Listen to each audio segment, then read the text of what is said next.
حافظ صاحب کے آفیشیل یوٹیوب چینل حافظ سلمان قادری اسپیشل کو سبسکرائب کریں اور بیل آئیکن کو پریس کر دیں تاکہ آنے والی نئی ویڈیوز کے نوٹیفیکیشن سب سے پہلے آپ تک پہنچ۔ جو اللہ رب العزت کے کامل ولی ہوتے ہیں وہ صرف ان کی کرامات نہیں ہوتی بلکہ ان کا جو علم ہوتا ہے وہ بھی اعلیٰ درجے کا ہوتا ہے۔ میرے امام الاولیاء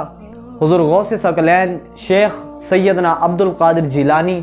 محبوب سبحانی رحمۃ اللہ تعالیٰ علیہ کے دور کے اندر علماء اکرام کے پاس ایک عجیب مسئلہ آ گیا۔ ایک شخص نے علماء اکرام سے سوال کیا کہ میں نے قسم اٹھائی ہے کہ میں ایک وقت کے اندر ایسی عبادت کروں گا جو پوری روئے زمین کے اوپر اس وقت کوئی اس طرح کی عبادت نہ کر رہا ہو،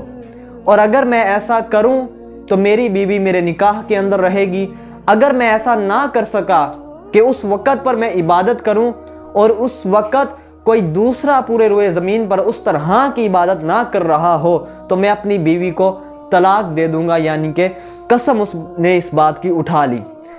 علماء اکرام کے پاس مسئلہ آیا۔ اس وقت کے بڑے بڑے جو جید علماء تھے ان سب نے بیٹھ کر آپس میں مشورہ کیا،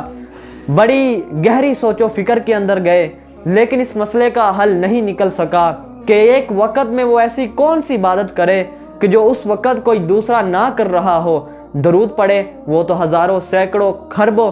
ہر وقت پر کوئی نہ کوئی پڑھتا رہتا ہے، نماز بھی کوئی نہ کوئی پڑھتا رہتا ہے، تو ایسی کون سی عبادت ہے؟ علماء اکرام پریشان حال اور پھر حضور غوث اعظم شیخ عبد القادر جیلانی رحمۃ اللہ تعالیٰ علیہ کی بارگاہ کے اندر چلے گئے۔ آپ سے سوال کیا کہ حضور مسئلہ یہ ہے، جس طرح سے اس نے مسئلہ بتایا تھا وہ سارا مسئلہ اس کو حضور غوث اعظم کو بتایا انہوں نے۔ حضور سیدنا غوث اعظم سن کر فرمانے لگے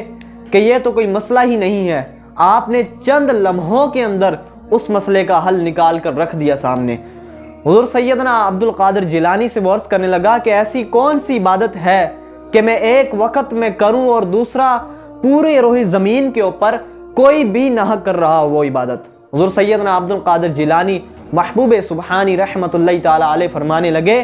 کہ بیت اللہ کے اندر چلا جا، پورا حرم شریف خالی کروا دے اور کعبۃ اللہ کے طواف کرنے لگ جا، تیرا یہ عبادت ایسی عبادت ہے کہ جو تو صرف اس وقت میں تو ہی کر رہا ہوگا، کوئی دوسرا نہیں کر سکے گا۔